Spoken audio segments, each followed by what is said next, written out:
So this is Derek. I'm in my apartment in Chiang Mai. You can kind of see that it's nighttime. I don't really have a good setup or background in this apartment, so I'm just kind of showing you my view. It's almost midnight. It's day 8 of Nanowrimo. I'm going to make a little series on how to write a book in a month, how Nanowrimo, what it actually looks like when you're not just using it for an experiment to see if you can write 50,000 words at a time, when you're actually using it to write a good publishable novel in a month. What does that process look like? And I think it's kind of fun to check in and make videos like this while I go through the process, in case I experience it differently than when I look back retrospectively and try to explain what the process would look like. So if you've already written a novel, you'll be familiar with a lot of this. If you're thinking about writing a book or a novel, or just daunted by the task of writing a book quickly, which I could talk for a long time about why a book written quickly is less good aesthetically than one written solely over a long period of time. But in this video specifically, the last video I made, I was telling you how I was a little behind because I hadn't reached my the right turning point in my plot. So I use a 8-point plot outline. I've also recently made like a 24, 25-step chapter outline, and I'm kind of taking in to make sure I'm hitting some of those points. So last video was about the inciting incident. That's when like something has to happen to show the stakes and threaten the characters, so that all the other stuff in the discovery phase of the beginning of the novel just has more conflict. It can't just all be about information and new settings and new characters. It has to be conflict from the get-go. So that's kind of what the inciting incident is about. I hit those. I was late, so that was like day 5, so like 2 days ago. Now it's day 8. I didn't think I was going to get to the point of no return, which is the first quarter of a novel. That's when the main protagonist knows enough about the quest to be forced onto the path of the true quest. So they're usually leaving the ordinary world and going on their mission. They have made a plan of reaction, and they are taking action, or they're being forced off their ordinary world path to go into the danger zone, which was, I mentioned last time, difficult for me because this is the third book that I'm working on. They start off in a safe place, and they already know what all the dangers are, so it's harder to give my protagonist a satisfying reason to leave their safety zone and go off and put themselves in danger. They have to take a big risk for that, so I have to up the stakes, and I kind of have to force them out the door. And that's kind of what you want to happen in your inciting incident. When the danger is first revealed, they usually, whoops, someone says they're having difficulty hearing me. Sorry about that. I'm not sure if it's the echo maybe, if I'm talking too loudly, or it's just the microphone's not working very well. But I'm going to continue. So the point is, with the inciting incident, they know something is going on. They don't know everything that's going on at first, but they resist it. They just want to go back to normal. They don't want to go on this quest. So they get invitations, which they turn down or they say no to.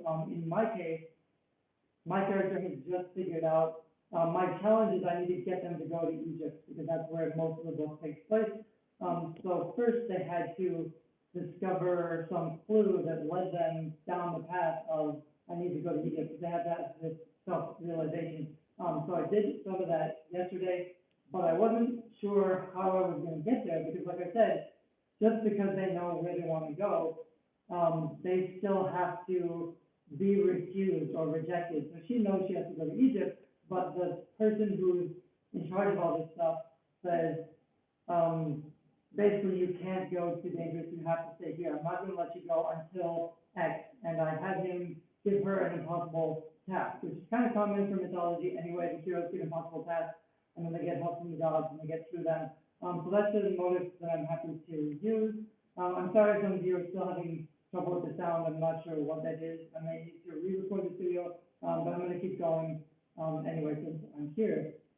So the interesting thing about all this is that today I didn't really know what I was going to write. So even though I'm on day 8, and even though I know I should be 25% of the way through the novel at this point, for an Nanowrimo novel, if you're writing 50K or even if you're writing longer, I personally think the goal isn't to flesh out all the descriptions. But someone was asking me this week, they felt like they were rushing it in their first draft because they weren't fleshing out all the descriptions of everything. And I said, actually, that's what I do in revision phases. The first draft that you want to finish quickly is just the bones of the story.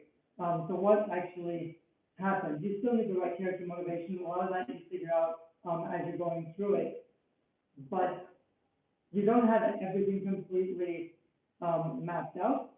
You just kind of get your way through the story until you have the main elements. You kind of skip the description, skip the details. You just try to get it through it quickly. So if you're doing this in 7 days, you should be at the 25% mark of your book if you're planning to finish in a month. And so for me, that was the going on the adventure, the point of no return, which, like I said, I wasn't quite sure how to get there. I figured out earlier today, I wrote, basically, they figured out the clue, they went to find someone to talk to who had some more answers, they were told to go to Egypt. So they kind of have this idea planted, then they get the rejection that they can't go to Egypt until the protagonist proves herself.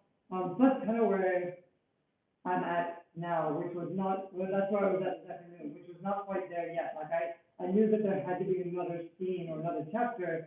I didn't know where that was. The interesting thing is I already mapped this book out pretty well. I already kind of had a sense of how it was going to go. I had my big major plot points and twists that happened later, which is being improved. Like yesterday, I discovered some ways to make those future scenes much tighter and much better, which is what's going to happen as you go through the process. But like by this afternoon, I had a gap. I had a missing gap. I didn't know what was going to go there. I wanted to finish to get to the point where I can move on and go to Egypt. I wasn't there yet. I didn't know where it was going to come from. So this is a really interesting thing about creativity, where it can be a balance of analytical and intuitive creative process. And this is actually something that I picked up from a Time magazine article earlier, probably like 3 months ago now, about creativity. And it wasn't a very good article. Time magazine and Life, or someone else, National Geographic actually, they both had like creativity articles at the same time, whole magazine full of articles about those topics, but it wasn't very good because they both basically said they were like the science of creativity, both of them, but they were completely beyond science. They were both saying basically there's no way to know what makes creativity work. It's a mystery. Here's a bunch of examples of creative people and interesting facts about them, but it wasn't the science of creativity which I'm interested in, because it didn't actually tell you how to do it. But one interesting thing in the article that I liked was that they said there's basically two processes for coming up with ideas. One of them is analytical, where you sit down and you think, you like mind map it, you create thousands of combinations or examples, and eventually you boil it down into an answer. So it's just like hitting your head against the wall, doing the work, coming at it again and again. And the problem with analytical, even though I'm a big fan of outlining, the problem with it is that you never see the solutions just by sitting down doing the work. You have to sit down and confront the unknowable or the discomfort. I said this somewhere recently, I don't remember if it was another video or a blog post, but you need to sit with the discomfort and learn to be comfortable with the discomfort. That's kind of where the ideas come from. You can't intuitively get an entire book all at once. What happens is you get to the next scene, and in the next scene, just by sitting with the discomfort, like today I was uncomfortable because I didn't know what happened next and I wanted to progress on my novel, but I couldn't have solved this problem 2 weeks ago because I didn't know this problem existed. I wasn't here yet. Now that I'm here, actively writing my book, in the process, I know the missing piece that needs to fit between where I am now and where I want to be, tomorrow, the next part of my book. There's still a missing gap here. If I had tried to just sit down and map it all out, it wouldn't have worked. I couldn't have done it. So the analytical approach is great for starting, but it's not enough. I don't believe in a dichotomy like you either do creative stuff this way or this way. That's why, for example, pantsers tend to be more intuitive, and plotters are more analytical, but you really need both. And the thing I forgot to mention in this article was that it said the intuitive process for idea production is more satisfying, it's more gratifying because it feels mysterious. It feels like, you are a vessel pouring forth inspiration, it's flowing through your keys just do the work. That's very satisfying, and it's kind of this magical process of writing. A lot of writers are kind of addicted to it. So that's why I love pantsing so much. But the other side of that is a lot of writers. I was at dinner with a writer tonight, and the problem was she had probably millions of words of writing, and she started a couple novels, a couple nonfiction projects, but she always stalled out because when the inspiration stops, when it stops being fun and satisfying and mysterious, then they don't know where to get it. They don't know how to do the work and keep going. So that's where the analytical side can step up. I told her something I think is kind of true. Some people believe writing is what they enjoy. It's their hobby, it's their gift. They want it to feel good. So when it doesn't feel good, they stop and give up because they feel like they must be doing it wrong. And that's the problem, is that when you get stuck in the middle and it's frustrating and you don't know what to do next, it doesn't feel fun anymore. So some writers feel like, well, that can't be the real creative process because I like my creativity to just flow through me magically. I like it to be fun and you know, just be my passion without bringing the analytical side into it. A lot of people feel that writing is creative expression for them, so they want to turn on the faucet, which does feel very gratifying. The problem is that when you put up, when you just open the faucet of inspiration, and I use this metaphor somewhere else too, but it's like just turning the faucet on the sink. It's great, it feels good, but all the water just goes down the sink. What you need is to turn on the faucet and also put a glass under the faucet. So the glass is your organization or your content or your structure. It's basically, you need to take the content and put it in a shape so that other people can consume it. So the glass is a vessel to carry the inspiration and to give it to somebody else. That's the novel plot of a book, the organization or the structure. That's, you know, communicating the stuff that you have and enjoy into a consumable product that other people are willing to pay for and that also satisfies them. So it's a balance. You know, I don't believe there's a split between passion or profit or love or money. I don't think you have to choose between. Same way that I don't believe analytical and inspired or intuitive.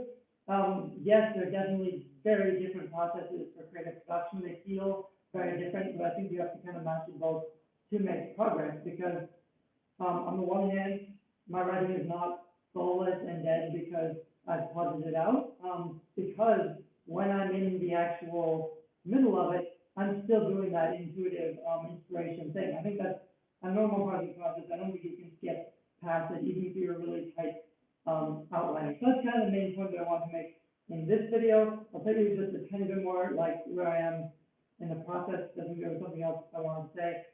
But you get to a point where I know where I need to be next, and it's a little bit like walking off the ravine because you don't know if, you know, if you step off the cliff, you don't know that something's going to catch you. So there is kind of this trust process, and it gets easier. It's really hard at first. The more books you write, you kind of notice like this is just part of the process. I'm stuck here with this problem. I'm going to go swim, or I'm going to go eat, or I'm going to cook dinner, or whatever. You keep that problem. So you need to do the work to get to the point where you don't know what happens next.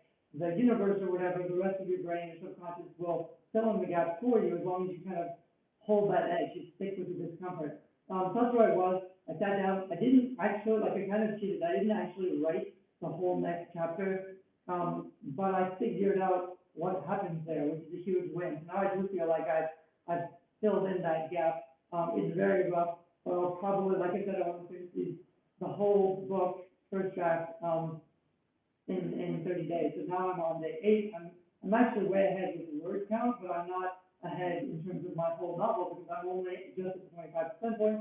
So tomorrow I'll probably move on to keep going to the other portions of the novel because, like, even though I didn't really flesh out this scene, I got the critical pieces. I have her develop a couple new skills. She gets a new magical weapon. She proves herself, and this is all kind of the fun and game point. So I'm off on my manuscript actually. If you've looked at my 24-point manuscript, I think the fun and games proving myself doesn't happen until after the point of no return, but because this is my third book, the structure is a little bit different. Anyway, so I'm kind of okay with that. I'm excited that I solved that gap. I hope that some of this was interesting in terms of the analytics versus the intuitive side. If so, leave me a comment which one you prefer, which one you like the best, or what you think you have to learn. I think it's a really interesting conversation. I'm definitely going to be writing a lot of more materials about, you know, the creative production process. I'm excited to kind of dive into that, but I also enjoy exploring it, for myself. So this month I'm kind of quiet because I'm, making these videos and writing my Nanowrimo novel. I'm gonna be making these like every 3 or 4 days, depending if I get to that next, peak point in my plot, outline. So I'll put this all together when I'm done with it. You can let me know also how your NaNoWriMo novel is going, if you're also writing a novel, or if you've tried to write a book in the past, but failed or got stuck. Let me know why or what challenged you. Leave the comments down below. Talk to you soon. Bye-bye.